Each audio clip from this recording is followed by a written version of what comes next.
በስመ አብ ወወልድ ወመንፈስ ቅዱስ አሐዱ አምላክ አሜን። ክርስቶስ ተንሥአ እሙታን በዐቢይ ኃይሉ ሥልጣን አሰሮ ለሰይጣን አግዓዞ ለአዳም ሰላም እምይእዜሰ ኮነ ፍስሐ ወሰላም።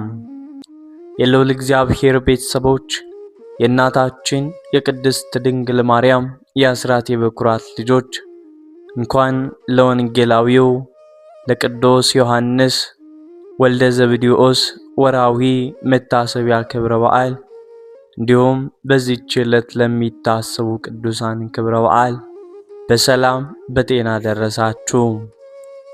ዝክር ሚዲያችንን ሰብስክራይብ፣ ላይክ እንዲሁም ሼር በማድረግ አገልግሎታችን እንድታበረታቱ ስንል እንዲሁም በየዕለቱ የምንለቅላችሁን የቅዱሳን ታሪክ፣ ገድላት፣ ድርሳናት ወደ እናንተ የለቀቅን ነውና እንድታደምጡ ስንል በአክብሮት እናሳስባለን። ዮሐንስ የዘብዴዎስ ልጅ የያዕቆብ ወንድም ሲሆን ገና በወጣትነቱ ነበር ከገሊላ ባህር ዳርቻ መረቡን ትቶ ክርስቶስን የተከተለው። ዮሐንስ በሐዋርያት መካከል ኢየሱስ ክርስቶስ የወደው የነበረው ደቀ መዝሙር በመባል ይታወቃል። ይህም ስያሜ የተሰጠው ከክርስቶስ ጋር በነበረው ጥልቅ መንፈሳዊ ቅርበትና ፍቅርም ምክንያት ነው። በክርስቶስ ሕይወት ውስጥ በተፈጸሙ ታላላቅ ምስጢራት፣ ለምሳሌ በደብረ ታቦር ተራራ ላይ በነበረው መለወጥና በጌቴሴማኒ የአትክልት ስፍራ ጸሎት ወቅት ከጴጥሮስና ከያዕቆብ ጋር በመሆን በቅርብ ከነበሩ 3 ደቀ መዛሙርት አንዱ እርሱ ነበር።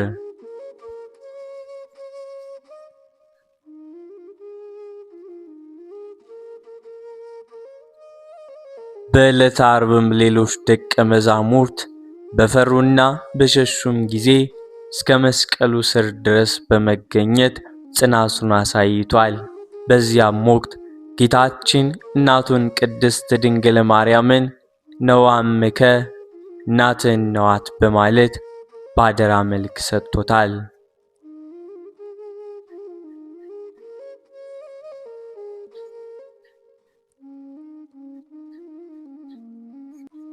ከጌታ ዕርገትም በኋላ ዮሐንስ በኢየሩሳሌምና በኤፌሶን በስፋት ወንጌልን አስተምሯል።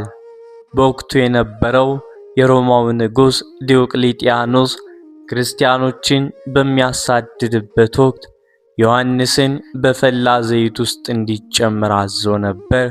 ሆኖም ግን በመለኮታዊ ኃይል ሳይቃጠል በመውጣቱ ንጉሡ ተገርሞ ወደ ፍጽሞ ደሴት በግዞት እንዲሰደድ አደረገው።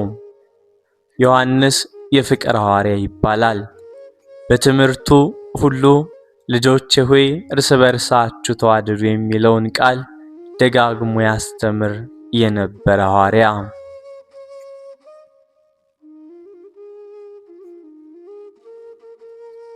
ደቀ መዛሙርቱ ለምን ሁል ጊዜ ይህንን ብቻ ትነግረናለህ ብለው ሲጠይቁት ይህ የጌታ ትእዛዝ ነው፣ ይህንን ብቻ ብታደርጉ ይበቃችኋል በማለት ይመልስ ነበር።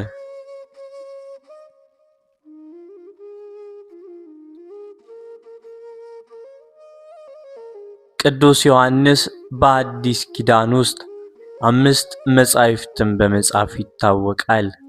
እነርሱም የዮሐንስ ወንጌል ከሌሎቹ ወንጌላት ለየት ባለ መልኩ የክርስቶስን አምላክነት በጥልቅ ምስጢር የሚተርክ ነው።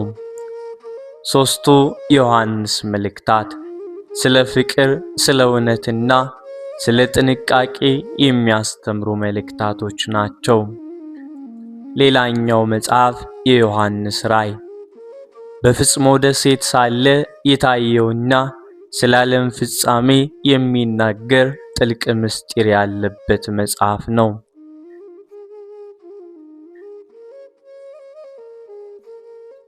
ቅዱስ ዮሐንስ ከ12 ሐዋርያት መካከል በሰማዕትነት ያልሞተና ረጅም ዕድሜ የኖረ ብቸኛው ሐዋርያ ነው። በጣም በሸመገለ ጊዜ 100 ዓመት አካባቢ በኤፌሶን በሰላም አርፏል።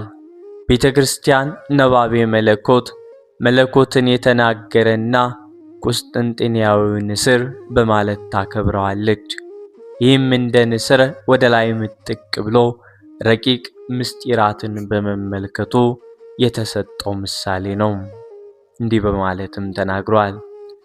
በመጀመሪያ ቃል ነበረ፣ ቃልም በእግዚአብሔር ዘንድ ነበረ፣ ቃልም እግዚአብሔር ነበረ። ዮሐንስ ወንጌል ምዕራፍ 1 ከቁጥር 1።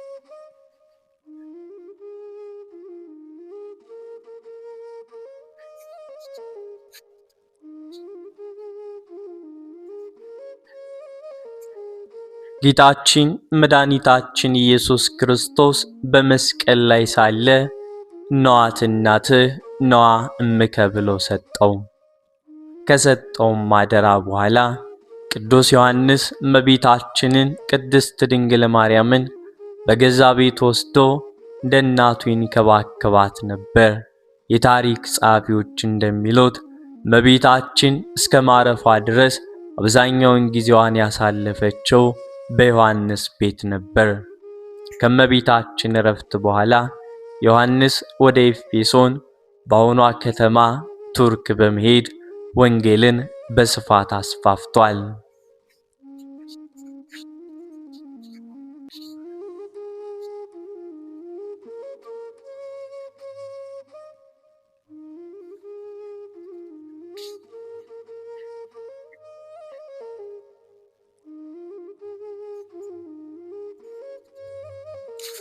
በኤፌሶን ሳለ ቀደም ሲል በነበረው የግሪክ ፍልስፍናና ጣዖት አምልኮ የታወሩ ሰዎችን ወደ ክርስትና መልሷል። በከተማይቱ የነበረውን የታላቁን የዲያና አርጤምስ ቤተ መቅደስ ክብር ዝቅ በማድረግ የእውነተኛውን አምላክ ክብር አስተምሯል።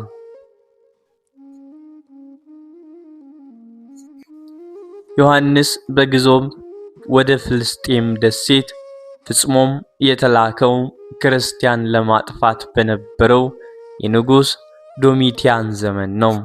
ይህች ሴት ሰው የማይኖርበትና ደረቅ ስፍራ ነበረች። ሆኖም ዮሐንስ ለብቻው በነበረበት በዚህ ወቅት ነበር ሰማያት ተከፍተውለት የወደፊቱን የዓለም ታሪክ የቤተ ክርስቲያንን መከራና የክርስቶስን ዳግም ምጽአት በራእይ ያየው።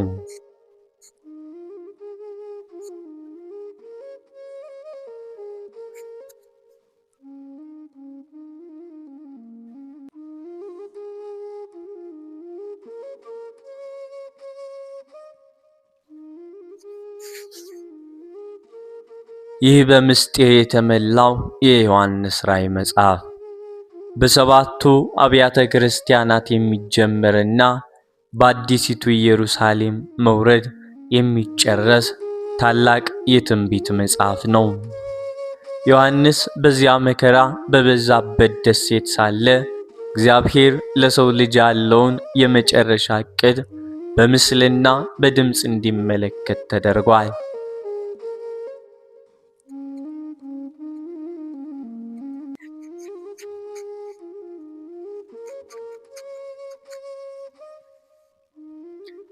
ቅዱስ ዮሐንስ በኤፌሶን ወንጌልን ሲያስተምር በዚያ የነበሩ የጣዖት ካህናትና ባለስልጣናት ከፍተኛ ተቃውሞ አጋጥሞት ነበር።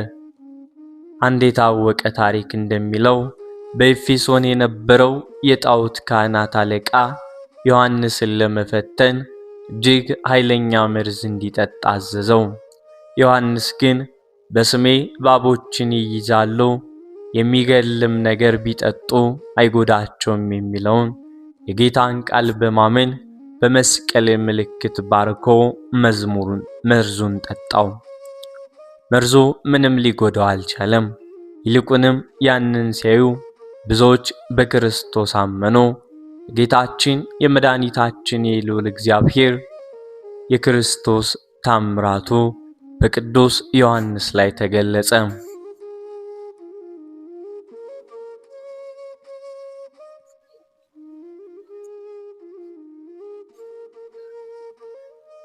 ቅዱስ ዮሐንስ አቡቀለምሲስ የሚል መጠሪያ አለው። ይህ ቃል የራእይ አባት ወይንም ምስጢር ገላጭ ማለት ነው። በቤተ ክርስቲያን ትምህርት መሰረት ዮሐንስ ሰባቱን ሰማያት ተመልክቷል። መላእክት በዙፋኑ ፊት እንዴት እንደሚሰግዱ፣ የቅዱሳን ጸሎት በመንፈሳዊ ማዕጠንት ወደ እግዚአብሔር እንዴት እንደሚወጣና በመጨረሻው ዘመን ስለሚሆነው ታላቅ ሰላም አይተዋል። በተለይም በዮሐንስ ራእይ ላይ የገለጻቸው ምስሎች፣ ለምሳሌም በፀሐይ የተጎናጸፈችው ሴት፣ ሰባቱ ማኅተሞች፣ አዲሲቱ ኢየሩሳሌም ዛሬም ድረስ በነገረ መለኮት ምሁራን ዘንድ ደረቂቅና ጥልቅ የጥበብ ምንጭ ይታያሉ።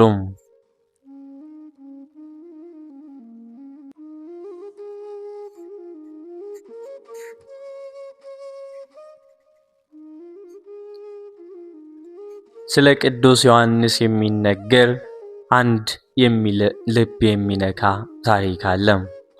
ይህም ቅዱስ ዮሐንስ አንድ ወጣት አስተምሮ ለቤተ ክርስቲያን መሪዎች ባደራ ሰጥቶት ነበር። ዮሐንስ ለስብከት ቆይቶም ሲመለስ ግን ያ ወጣት ሃይማኖቱን ትቶ የሽፍቶች አለቃ መሆኑን ሰማ። ቅዱስ ዮሐንስ በዚያ በሸመገለ ዕድሜው ወጣቱ ወዳለበት ዱርና ተራራ ብቻውን ሄደ። ሽፍቶቹ ይዘው ወደ አለቃቸው ወደ ወጣቱ ሲወስዱት ወጣቱ ዮሐንስንም ሲያይ በአፍረት ሩጦ ሊሸሸግ ሞከረ።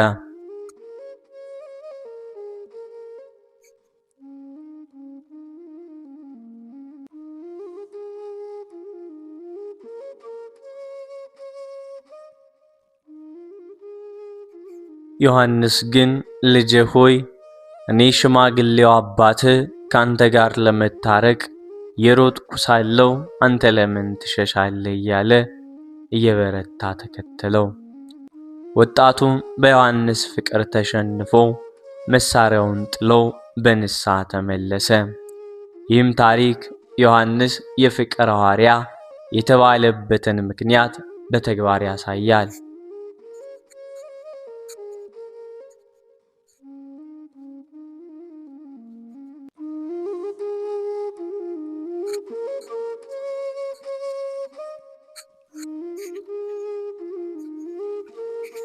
ቅዱስ ዮሐንስ ከሌሎች ሐዋርያት በተለየ ሁኔታ ዕረፍቱ በምስጢር የተከበበ ነው። በመጽሐፍ ቅዱስ መጨረሻም ላይ ጴጥሮስ ስለ ዮሐንስ ጌታዬ ሆይ ይህስ እንዴት ይሆናል ብሎም ሲጠይቅ ጌታችን እስከመጣ ድረስ ይኖር ዘንድ በወድ ምን አግዶህ ብሎ የመለሰው ቃል ዮሐንስ ከዳግም ምጽአት ድረስ አይሞትም የሚል ጥርጣሬ በደቀ መዛሙርቱ ዘንድ አሳድሮ ነበር። ምንም እንኳ በቤተ ክርስቲያን ዕረፍቱን ብታከብርም ሥጋው በመቃብር የለም የሚለው ትምህርት ግን ዮሐንስ እንደ ሄኖክና ኤልያስ በሕይወተ ሥጋ ተሰውሮ እንደሚገኝና በዳግም ምጽአት ጊዜ ደግሞ እንደሚመጣ የሚገልጹ ጥንታዊ ትርጓሜዎች አሉ።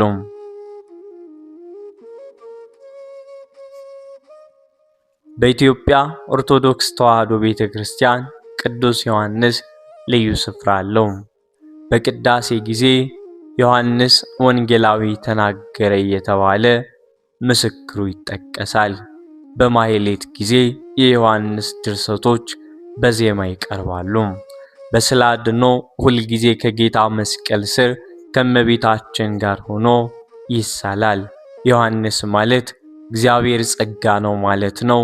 የእርሱ ታሪክ ከዓሣ አጥማጅነት ወደ ወንጌላዊነት፣ ከወንድመ ክርስቶስነት ወደ ምስጢር አድራጊነት፣ ድል አድራጊነት የተሸጋገረ ድንቅ ሰንሰለት ነው።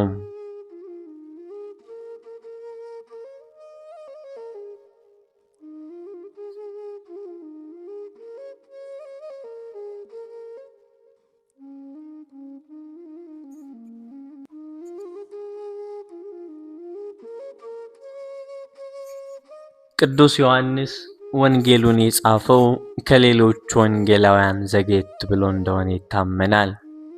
ለዚህም ምክንያት ቀደምት ወንጌላውያን ያልጠቀሷቸውን ጥልቅ የጌታን ትምህርቶች ለመመዝገብና በወቅቱ የተነሱትን ክርስቶስን ፍጹም አምላክ አይደለም የሚሉ መናፍቃንን ለመመለስ ነው። የኔ ነኝ ትምህርት ዮሐንስ ጌታችን ስለራሱ የተናገራቸውን 7 ታላላቅ ምስክሮች መዝግቧል። ለምሳሌ ያክል የሕይወት እንጀራ እኔ ነኝ፣ የዓለም ብርሃን እኔ ነኝ፣ መንገድና እውነት ሕይወትም እኔ ነኝ። ምስጢረ ቁርባን እንደዚህ ብሎ ጽፏል። በምዕራፍ 6 ላይ ስለ ሥጋውና ደሙ የሰጠውን ሰፊ ትምህርት በመመዝገብ ረገድ ዮሐንስ ተወዳዳሪ የለውም።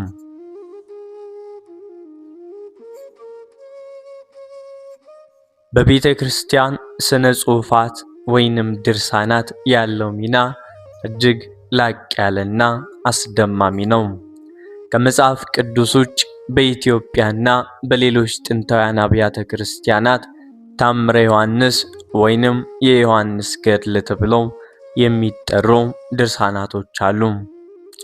እነዚህ መጻሕፍት ቅዱስ ዮሐንስ በኤፌሶንና በሌሎች አገሮች ሲያስተምር ያደረጋቸውን ገራሚ ታምራት ይተርካሉ። ጣዖታትን ማውደም። ዮሐንስ በጸሎቱ ብቻ ግዙፍ የጣዖት መቅደሶችን እንዳፈረሰና የዚያ ስፍራ ሰዎች በድንጋጤና በታምራት ወደ ክርስቶስ እንደመጡ ይነገራል። ባሕርን ማገስ። በስደት ጉዞው ወቅት ማዕበል ሲነሳበት ጌታ በሰጠው ስልጣን ባሕሩን ጸጥ እንዲል ማድረጉና በመርከብ ላይ የነበሩ አረማውያን ሁሉ ማጥመቁ ይጠቀሳል።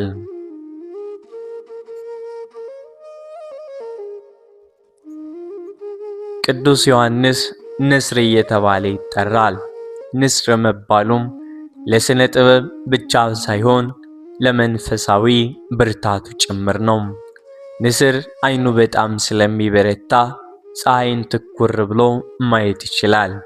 ዮሐንስም የክርስቶስን አምላክነት የመለኮትን ፀሐይነት ያለምንም መሸፈኛ በወንጌሉም ገልጿል።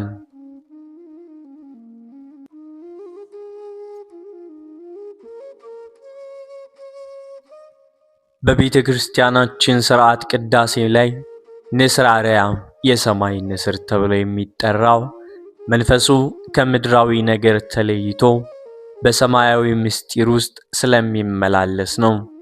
ይህ ንስርነቱ በጻፋቸው መልእክታት ውስጥ እውነትና ብርሃን የሚሉትን ቃላት ደጋግሞ በመጠቀሙም ይታወቃል።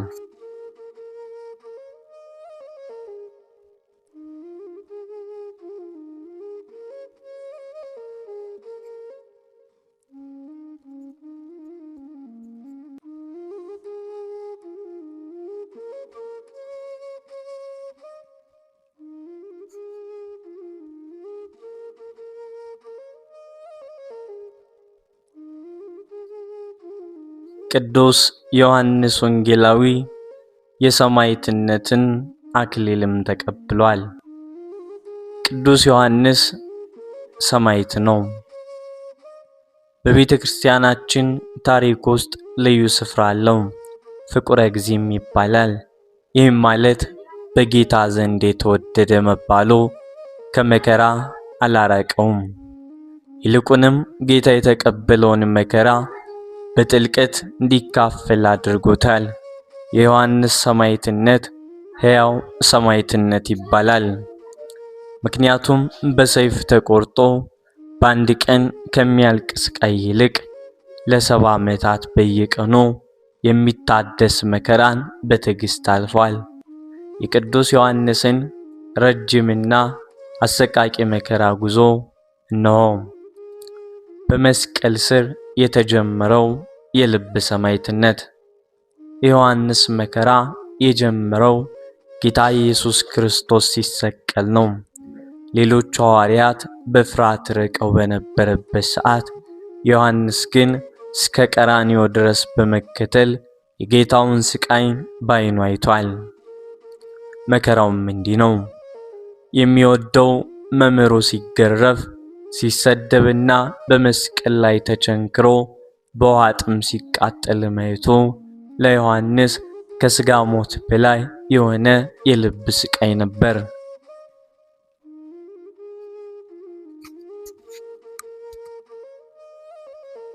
በዚያ ሰዓት ጌታ እናቱን ድንግል ማርያምን አደራ ሰጠው።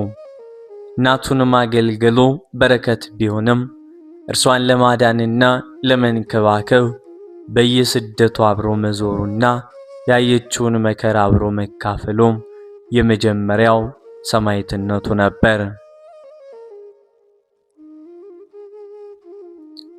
በሮማ አደባባይ በፈላ ዘይት ተቀቅሏል። ንጉሥ ዶሚቲያኖስ ክርስትናን ለማጥፋት በቆረጠበት ወቅት ዮሐንስን እንደ ዋና ጠላት አድርጎ ቆጥሮ ወደ ሮማ አስመጣው። ስቃዩም እንዲህ ነው። ንጉሡ የዮሐንስን በታላቅነት የፈላ ዘይት ጋን ውስጥ እንዲጨመር አዘዘ። ዘይቱ በከፍተኛ ሙቀት እየፈላና እየጋለ ኃይለኛ ድምጽ እየወጣ ባለበት ሁኔታ አረጋዊው ዮሐንስ በዚያ ውስጥ ተጣለ። በሰውኛ ሲታሰብ ይህ ቅጽበታዊ ምክንያት ሞትም ነበር የሚሆነው። የሰው ሥጋ ከፈላ ዘይት ጋር ሲገናኝ የሚደርሰው ጉዳት እጅግ ዘግናኝ ነው፣ እጅግ አሰቃቂ ነው። ታምራቱም እንደዚህ ቀጠለ። ቅዱስ ዮሐንስ ግን በፈላው ዘይት ውስጥ ሆኖም ሳለ እንደ ቀዝቃዛ ጠል ሆኖለት እግዚአብሔርን እያመሰገነ ሳይቃጠል ወጣ። ይህ ክስተት ያየው ሕዝብ ቢያስደንቅም ለዮሐንስ ግን ያንን የሞት ጥላ ፊት ለፊት የመጋፈጥ ታላቅ የጽናት ዋጋም አስገኝቶታል። በአሕዛብ ፊት ስለ ክርስቶስ መስክሯል። ሶስተኛም የፍጽሞ ደሴት ግዞትና የብቸኝነት ስቃይ። ንጉሡ በሞት ሊያሸንፈውም ስላልቻለ ከሰው ልጅ ተለይቶ በረሃብና በጥም እንዲሞት ወደ ፍጽሞ ደሴት አጋዘው። አሰቃቂነቱም እንደዚህ ነበር። ፍጽሞ በዚያ ዘመን ምንም አይነት ተክልና ውሃ የሌለባት ድንጋያማና በጨዋማ ባህር የተከበበች ምድረ በዳም ነበረች። ቅዱስ ዮሐንስ በዚች ደሴት ላይ ለብቻው ተጥሎ በአረጋዊነቱ ዘመን በድንጋይ ላይ እየተኛ በፀሐይ ቃጠሎና በሌሊት ቁር እየተሰቃየ ለ2 ዓመታት ቆይቷል። በዚያ የብቸኝነትና የጭንቀት ወቅት ነው ታላቁን የቅዱስ ዮሐንስ ራእይን የጻፈው። በሰው ተረስቶ በአምላኩ ተጎብኝቶ በዚያ መከራ ውስጥ ጸና። በኤፌሶን የመጨረሻው የሕይወት መስዋዕትነት። ከግዞት ከተመለሰም በኋላ በኤፌሶንና በዙሪያ ባሉ አገሮች ሲያስተምር ከፍተኛ ስደትና እንግልትም ደርሶበታል።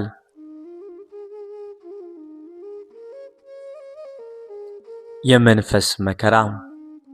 ዮሐንስ ከሌሎች ሐዋርያት ሁሉ ዘግይቶ እስከ 100 ዓመት ዕድሜ የቆየው ለቤተ ክርስቲያን መሠረት እንዲሆን ቢሆንም ለ70 ዓመታት ያክል አብረውት የነበሩ ወንድሞቹና ጓደኞቹ ሐዋርያት አንድ ባንድ በሰማዕትነት ሲታረዱ ማየቱ ትልቅ የሐዘን ሸክም ነበር። በመጨረሻ ዕድሜው 100 ዓመት ሲሞላ ደቀ መዛሙርቱን ሰብስቦ ጸሎት ካደረገም በኋላ መቃብር አስቆፍሮ በሕይወት ሳለ ገባበት። በማግስቱ መቃብሩ ሲከፈት ግን ሥጋው አልተገኘም። እንደ እናቱ እንደ ድንግል ማርያም እርሱም በክብር ተነስቶ አርጓል።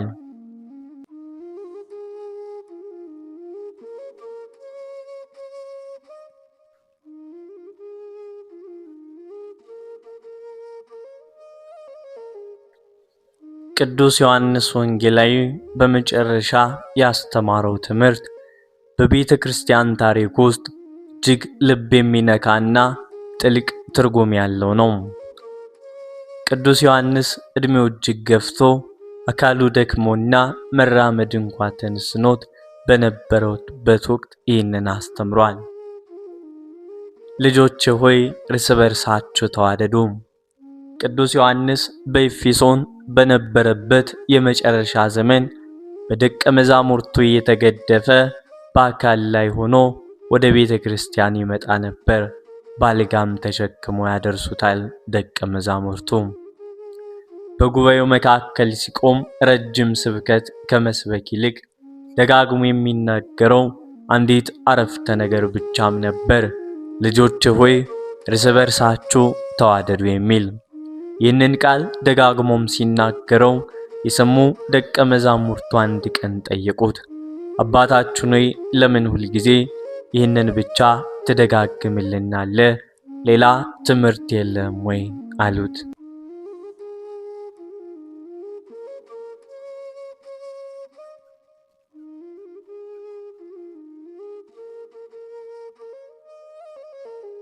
ዮሐንስም እንዲህ ብሎ መለሰላቸው፣ ይቺ የጌታ ትእዛዝ ናት።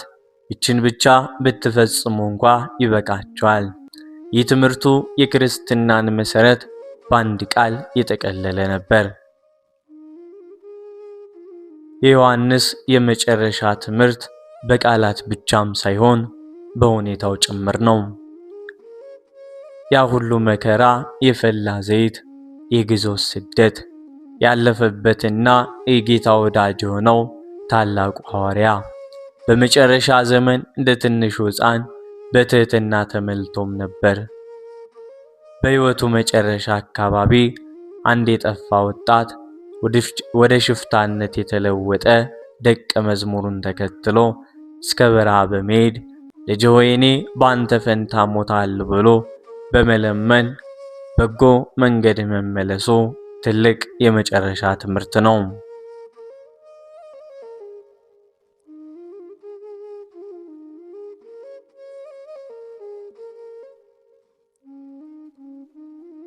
ቅዱስ ዮሐንስ ወደ ጌታው የሚሄድበት ጊዜ እንደደረሰ በመንፈስ ቅዱስ አወቀ። ያን ጊዜ የመጨረሻውን ታላቅ ትምህርት እንደዚህ ሰጠ።